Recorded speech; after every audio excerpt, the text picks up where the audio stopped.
Billahi minasyaitonirrajim. Aku berlindung kepada Allah dari godaan syaitan yang terkutuk. Bismillahirrahmanirrahim, dengan menyebut nama Allah yang Maha Pengasih lagi Maha Penyayang. Surah Al-An'am surah ke-6 ayat 91 sampai 94.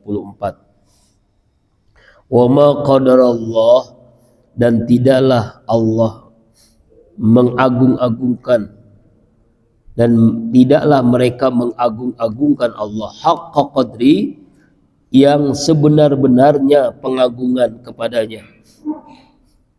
Izqalu, ketika mereka berkata, ma anzalallah, tidaklah Allah menurunkan, ala basyarin, atas kepada manusia, min syai'in, dari sesuatu.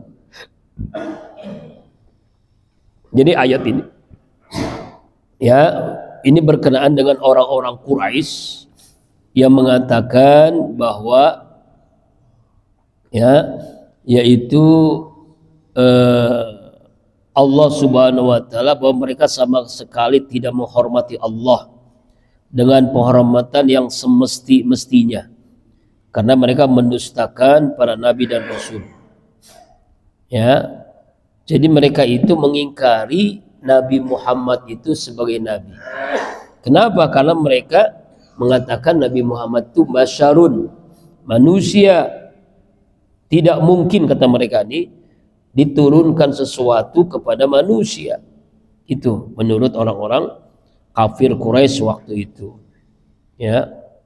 Jadi orang-orang kafir Quraisy mengingkari kerasulan Nabi Muhammad karena beliau dikatakan manusia. Beliau makan, beliau minum, beliau berkeluarga. Itu yang menyebabkan mereka tidak percaya Nabi Muhammad itu sebagai nabi dan rasul. Ya. Qul, katakan oleh ya Muhammad, jawaban Allah ini, man anzalal kitab, siapakah yang menurunkan akan kitab Taurat maksudnya, allazi jaa bihi, yang datang membawanya Musa, Nabi Musa, nuran sebagai cahaya, wahudan sebagai petunjuk hidayah, linnasi bagi manusia, taj'aluna qaratis, kalian menjadikannya atau menuliskannya di kertas-kertas, di lembaran-lembaran, tubdunaha, kalian perlihatkan sebagiannya, wa tukhfuna katsira, dan kalian sembunyikan sebagian besarnya, walimtum, dan kalian mengetahui, malam ta'lamu, apa-apa yang belum kalian tahu, antum, kalian semua, wala aba'ukum, dan juga bapak-bapak kalian sekalian semua. Qulillah, katakanlah Allah lah, summa jarhum, kemudian biarkanlah mereka, fi haudim yal'abu, di dalam kebatilan mereka bermain-main. Ayat ini jamaah rahimakumullah, asbabun nuzulnya diturunkan berkenaan dengan orang Yahudi yang bernama Malik bin Saif atau Panhas, yang suatu ketika berkata Allah tidak pernah menurunkan satu kitab pun dari langit kepada umat manusia. Maka turunlah ayat ini membantah tentang apa yang disampaikannya. Sama dengan yang disampaikan oleh orang kafir Quraisy, nggak mungkin Nabi itu manusia.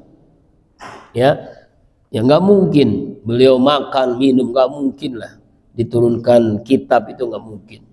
Maka di sinilah dijawab oleh Allah, dikatakan oleh Muhammad, siapakah yang menurunkan Taurat yang datang kepada Nabi Musa sebagai nuran wahudan, cahaya dan petunjuk, yang mereka, ya, maksudnya mereka ini adalah umat-umat Bani Israel, menuliskan qaratis di lembaran-lembaran kitab Taurat itu, tubdunaha wa tukhfuna katsira, di lembaran-lembaran itu secara jelas, secara terang, tapi lebih banyak yang mereka sembunyikan. Di antara yang mereka sembunyikan yaitu tentang Nabi akhir zaman, yaitu Nabi Muhammad sallallahu alaihi wasallam. Wa ulimtum ma lam ta'lamu, dan kalian tahu bahwa apa-apa yang mereka tidak tahu. Ya, artinya adalah mereka membaca kitab Taurat, yang dijelaskan dalam kitab Taurat itu tentang nabi yang terakhir, ya, nabi yang terakhir. Tapi mereka itu ya dan bapak mereka tahu nanti ada nabi yang terakhir, Nabi Muhammad SAW. Mereka tahu itu, tapi mereka tidak tidak menjelaskan secara jelas, secara terang. Nah ini yang dijelaskan dalam ayat ini. Ya, kulillah, katakanlah Allah lah yang menurunkan Taurat, Allah lah yang menurunkan Al-Quranul Karim. Ya, summa zarhum fi haudihim, kemudian biarkanlah mereka bermain-main dalam kesesatannya, mereka bermain-main dalam kebatilannya. Biarkanlah mereka ini sesat, bodoh, ya, dengan bermain-main yang tidak yakin dengan turunnya Al-Quran dan Nabi Muhammad sebagai Nabi dan Rasul. Nah ini Pak ayatnya, maksud ayat ini jadi menjelaskan kepada kita. Jadi waktu di zaman Rasulullah itu ada orang yang tidak percaya Muhammad itu sebagai Nabi. Karena manusia, menurut mereka Nabi itu kan harus yang bisa terbang gitu kan. Itulah malaikat gitu. Nah itu kan nggak mungkin. Kalau Nabi malaikat gimana kita contohnya? Malaikat nggak punya nafsu, ya. Malaikat nggak makan, malaikat nggak minum, malaikat tidak punya istri. Aduh, sulit kita mencontohnya. Nabi Muhammad itu sebagai manusia biasa, iya, tapi basarun la kal basar, manusia tapi luar biasa. Ya, beda dengan kita kan. Ya, kalau kita kalau Nabi itu makan sedikit, kalau kita sedikit-sedikit makan. Nabi itu tidurnya sedikit, kalau kita sedikit-sedikit. Nah, ya, itulah kita.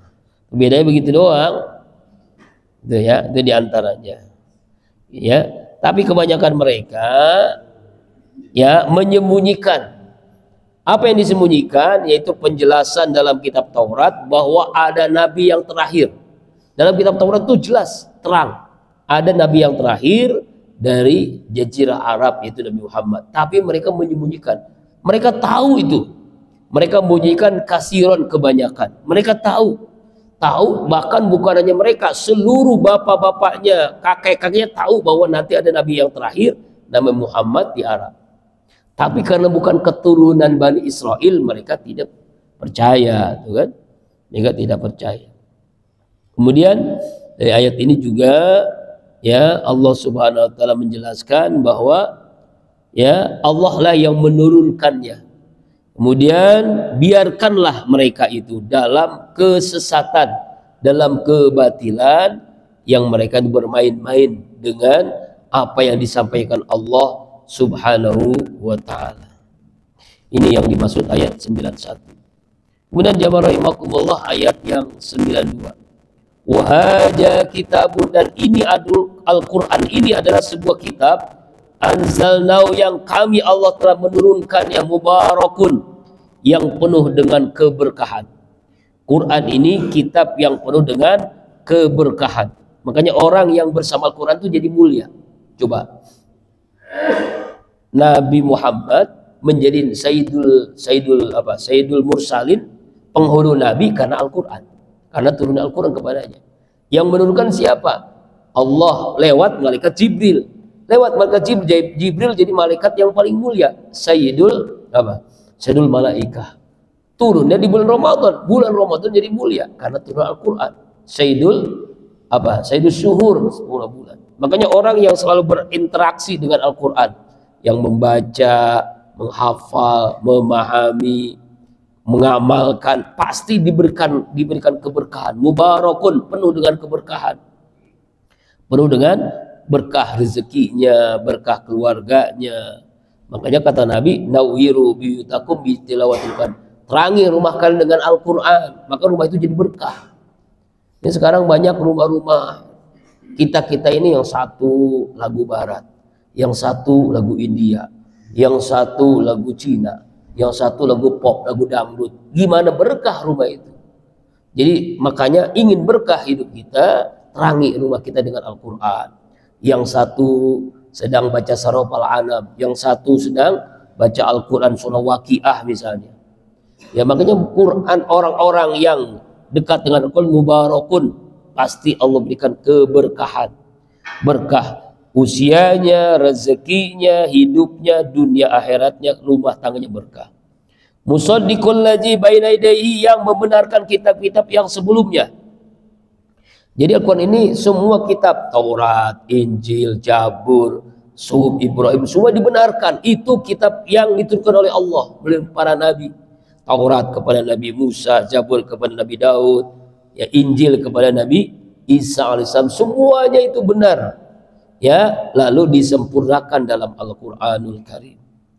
Kemudian walitunjira ummal qura, dan kamu dengan Al-Qur'an itu memberikan peringatan, ya, memberikan peringatan, ya, ummal qura, penduduk Mekah. Ummal qura itu adalah penduduk Mekah. Ini jadi nama jadi nama pesantren Ummul Qura. Ummul Qura itu penduduk Mekah, untuk memberikan peringatan waktu itu Quran turun kepada orang-orang Mekah. Waman haulaha, dan orang-orang sekeliling Mekah, ya Madinah, semuanya itu mendapatkan keberkahan dengan turunnya Al-Qur'anul Karim. Itu Pak. Makanya orang-orang yang dekat dengan Quran itu, tapi kadang-kadang kan kita kan menyepelekan.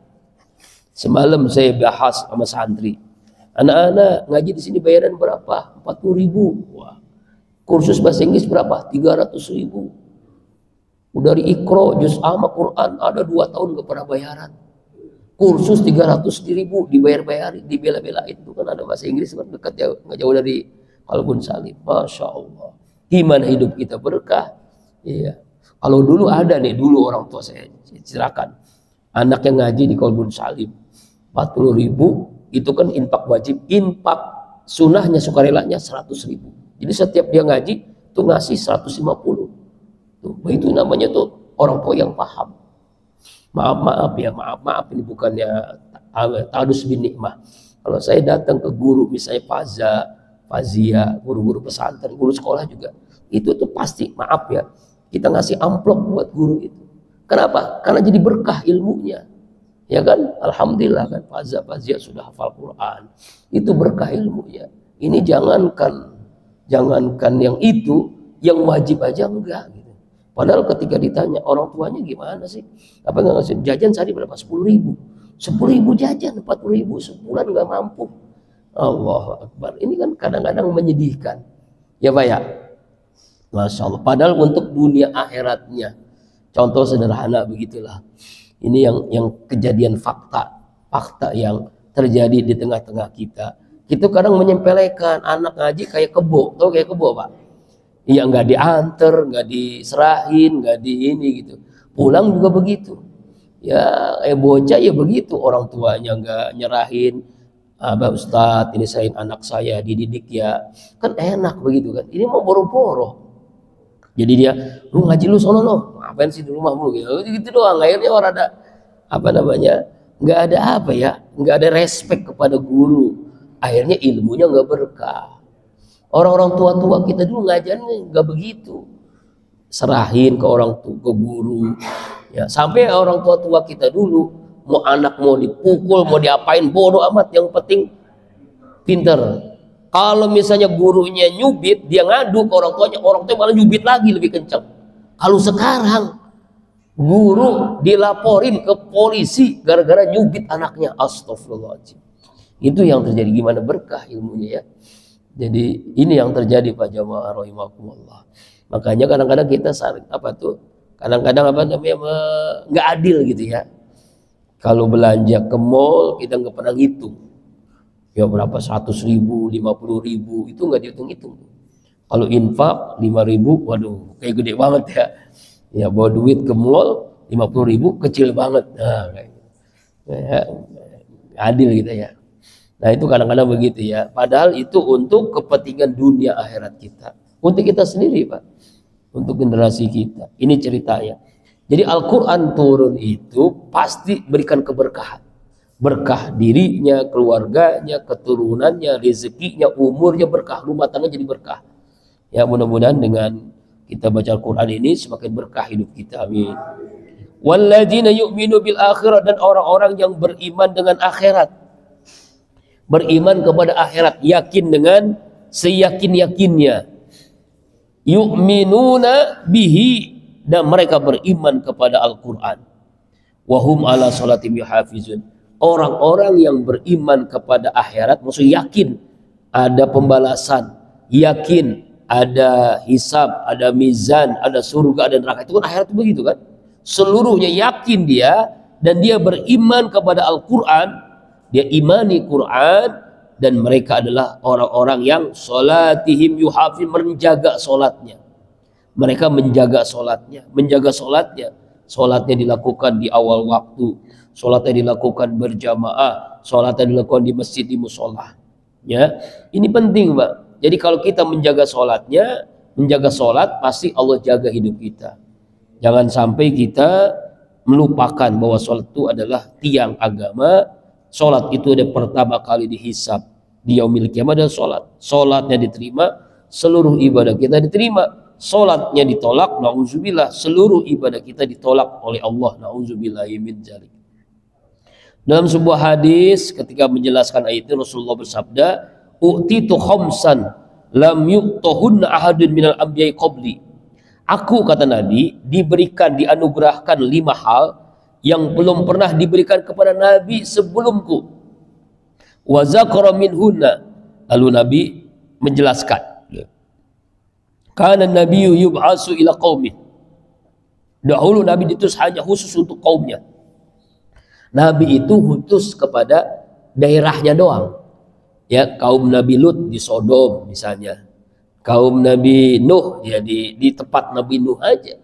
Kaum Nabi Sulaiman ya di tempatnya doang gitu. Semua Nabi itu hanya satu tempat. Jadi lokal saja.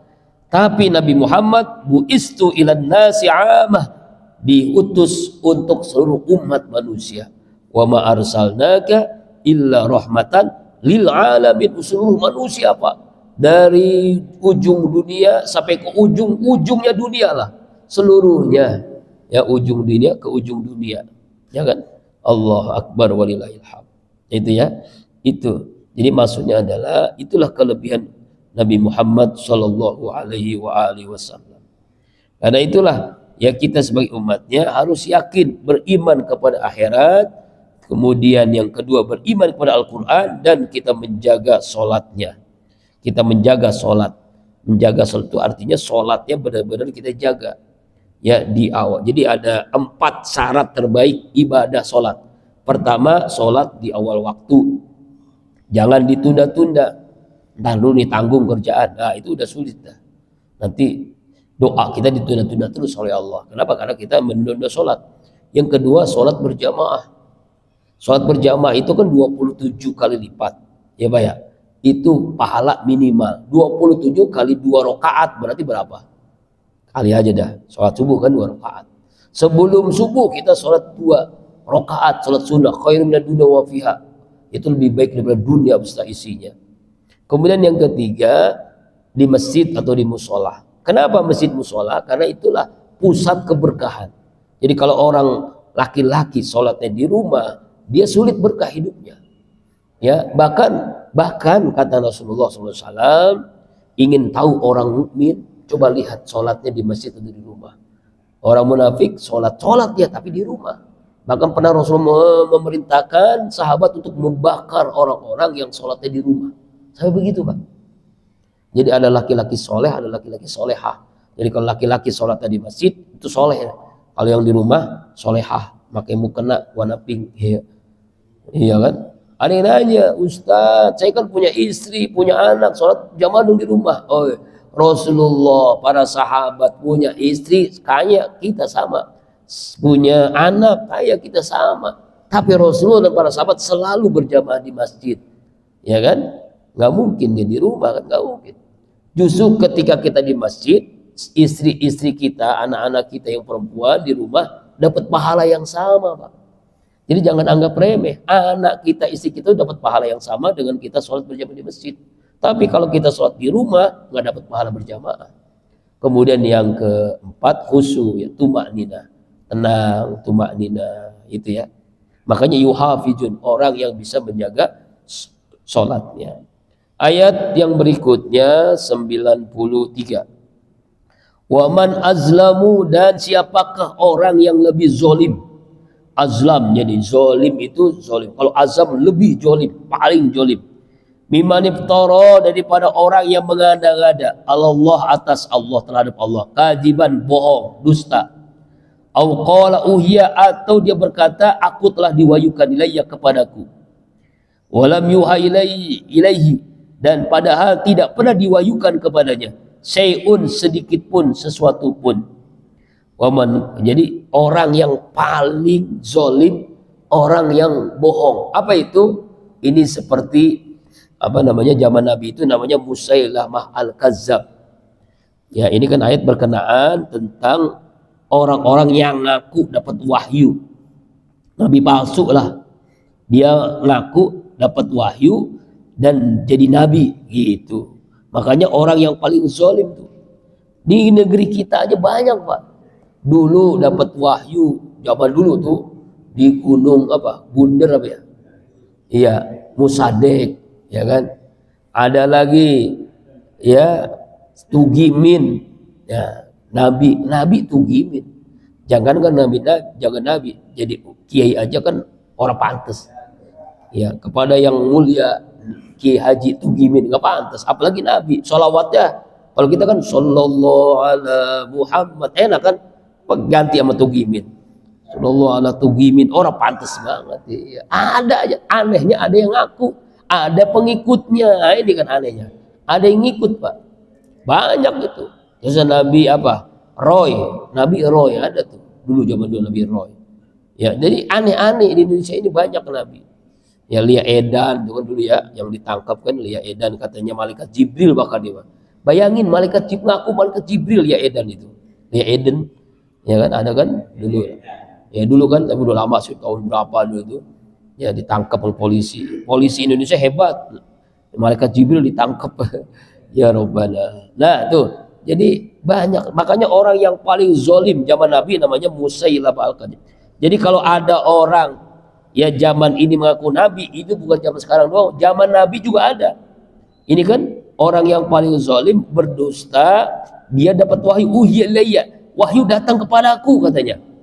Ya, dia dapat wahyu, ya, yang mengatakan bahwa dia dapat wahyu, yang aku nabi palsu.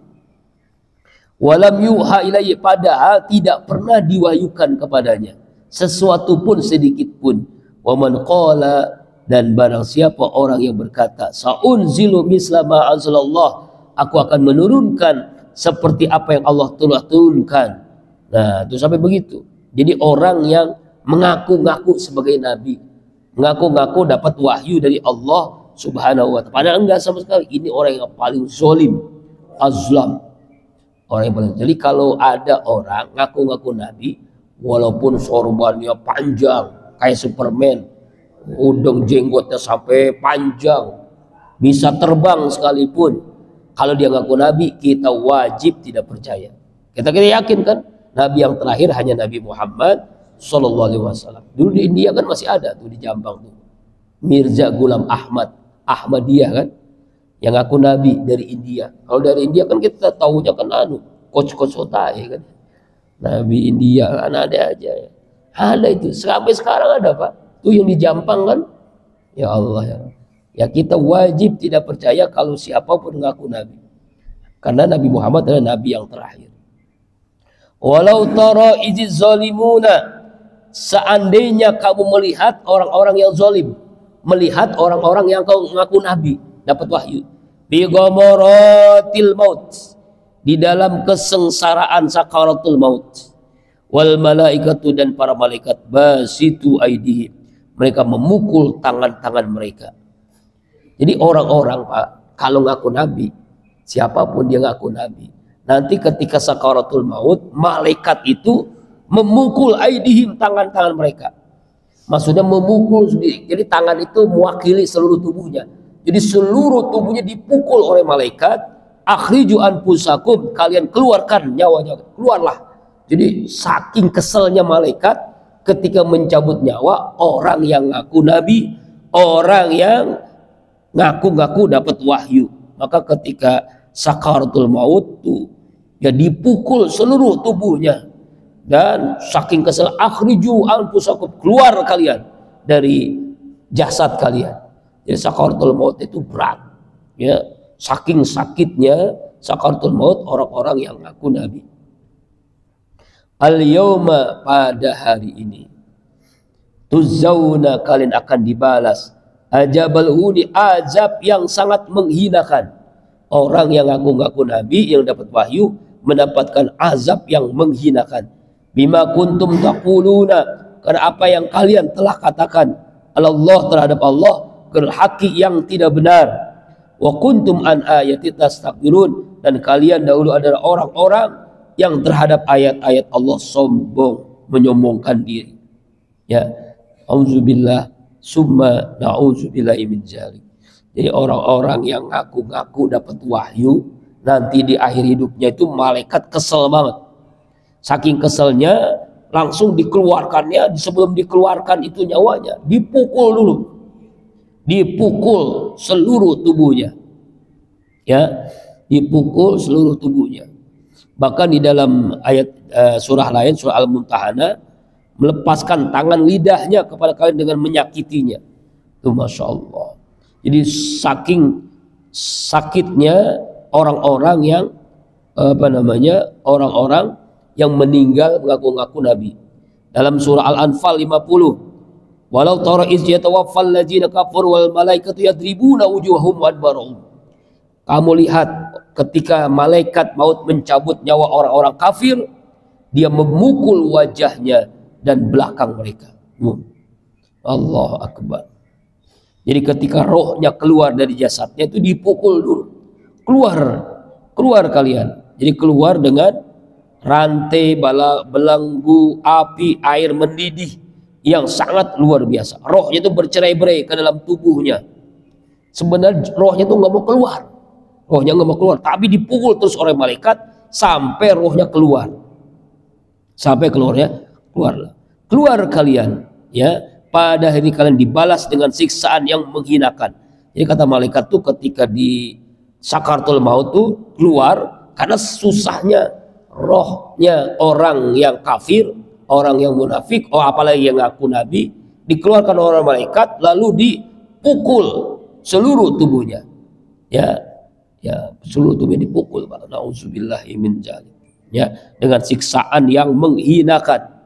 Ya, dengan siksaan yang menghinakan. Auzubillah summa na'udzubillah.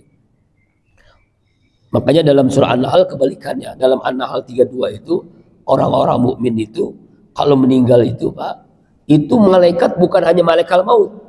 Ini orang beriman, orang soleh, waliullah, ulama atau orang-orang yang ikhlas dalam ibadah.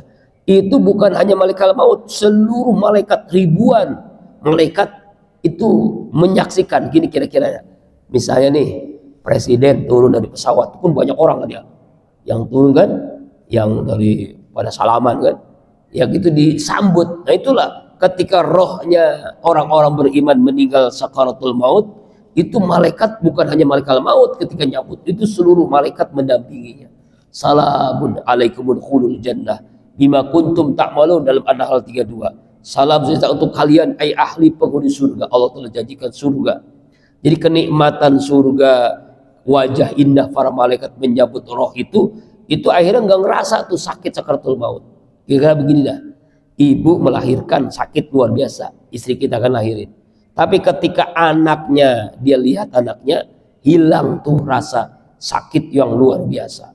Kan sakit Pak ngelahirin itu, pembukaan berapa bukan. Alhamdulillah saya nggak pernah ngelahirin. Ya nggak pernah ngelahirin, alhamdulillah. Katanya sakitnya luar biasa itu. Tapi ngelihat bocah di sampingnya anak, hilang tuh semua sakit-sakitnya. Allah, ya gitulah. Ketika sakaratul maut pasti sakit, tapi ketika diperlihatkan tempatnya di surga, wajah indah para malaikat, hilang tuh sakitnya. Kayak begitulah. Allah, itu orang beriman, berbeda dengan orang kafir, apalagi ngaku-ngaku nabi. Wah itu tadi, malaikat memukulnya. Rohnya tuh nggak mau berpisah dengan jasad, nggak mau bisa. Makanya sampai dipukul berkali-kali, barulah rohnya itu berpisah dengan jasad, sakitnya luar biasa. Terakhir ayat 94. Walaqad ji'tumuna dan sungguh kalian datang kepada kami nanti pada hari kiamat furoda, sendiri-sendiri. Tuh Pak, ketika nanti sakaratul maut, masuk liang kubur, liang lahat, kita kan sendiri. Nanti ketika dibangkitkan pun kita furoda, sendiri-sendiri. Kama khalaqnakum, sebagaimana kami telah menciptakan kalian awwala marrah, pertama kali. Kita kan diciptakan pertama kali kan sendiri kan, dari emak kita kan. Ya, wa taraktum, dan kalian tinggalkan ma khawalnakum, apa yang telah kami berikan kepada kalian semua, kesenangan dunia, kenikmatan dunia.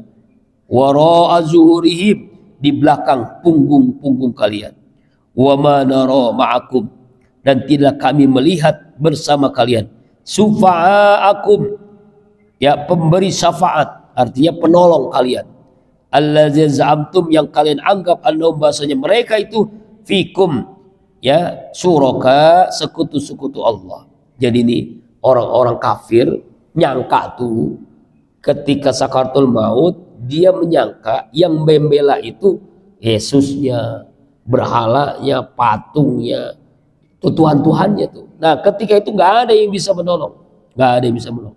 Kita sendiri-sendiri Pak, furoda, sendiri-sendiri, liang lahat tuh sendiri-sendiri, nggak ada. Ya, walaupun orang mati banyak itu satu pesawat, tapi dikuburkan sendiri-sendiri. Walaupun satu kuburan, satu liang lahat 2 orang, tetap ya dibangkitkan itu sendiri-sendiri, sama seperti ketika dilahirkan sendiri-sendiri. Jadi kita tanggung jawabkannya adalah sendiri-sendiri, furoda. Maka ada namanya sholat jamaah, itu berjamaah. Sholat sendiri namanya sholat munfarid, furoda. Munfarid itu sendiri. Laqad taqatta'a, dan sungguh semuanya terputus, bainakum, di antara kalian. Wadalla, dan telah lenyap, ankum, dari kalian, ma kuntum tas'umun, apa yang kalian anggap yang berikan pertolongan. Jadi ketika dia sakaratul maut di alam kuburnya sampai nanti dibangkitkan, itu orang-orang kafir itu kebingungan. Karena dia menyangka yang menolong dia itu bisa menolong. Ya Tuhannya itu bisa menolong, padahal nggak ada sama sekali. Ya, nggak ada yang sama sekali yang bisa menolong kecuali Allah Subhanahu wa ta'ala. Makanya asbabun nuzul ayat ini ya, yaitu berkenaan dengan Nazir bin Haris yang suatu ketika ngomong begini, sesungguhnya Lata Uzza itu berhala yang paling gede, patung yang paling gede yang disembah oleh orang kafir Quraisy waktu itu. Para berhala kaum kafir akan berikan syafaat, akan berikan menolong ketika sakaratul maut. Ketika dia ngomong begitu, turun ayat ini.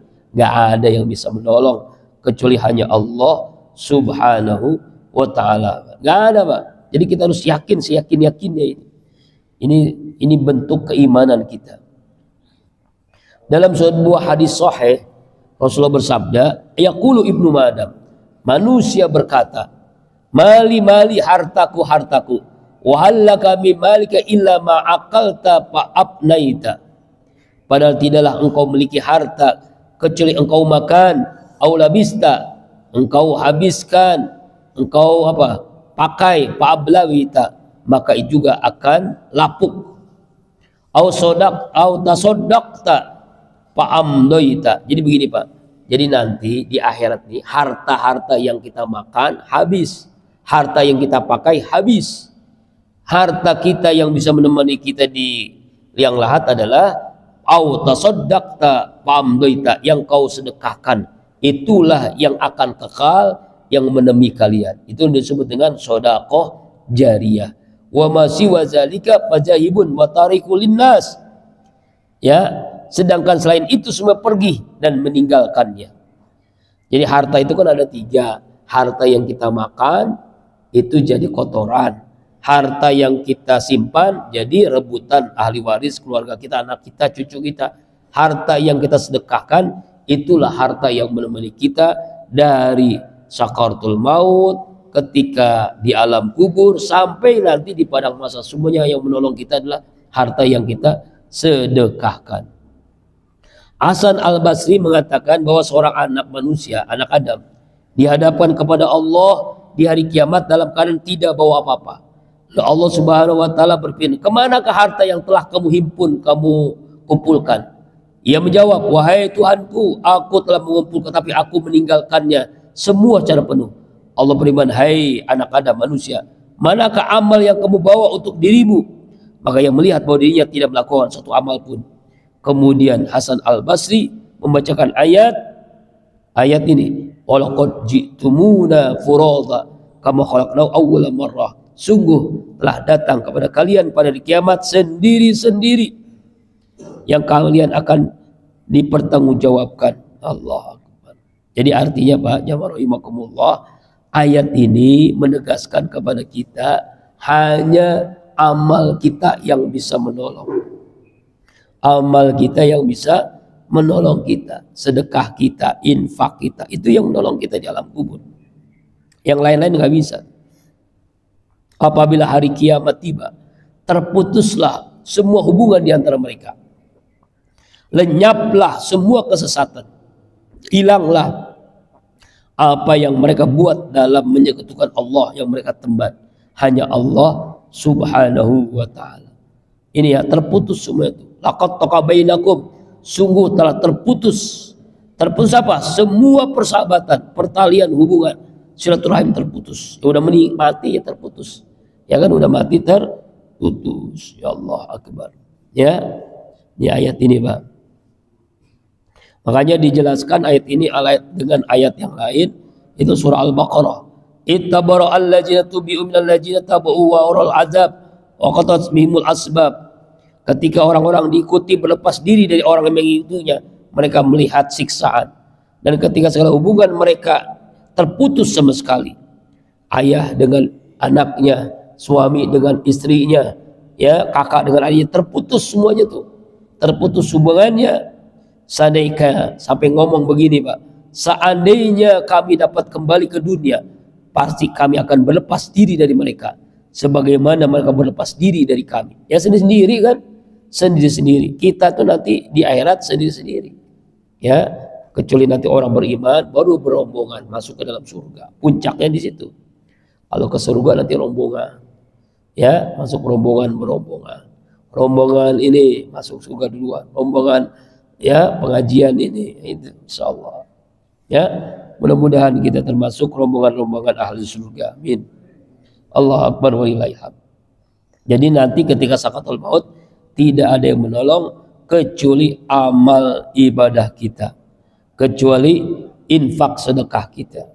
Semoga apa yang kita baca hari ini kita bisa mengambil ibrah pelajaran. Wallahu a'lam bishawab.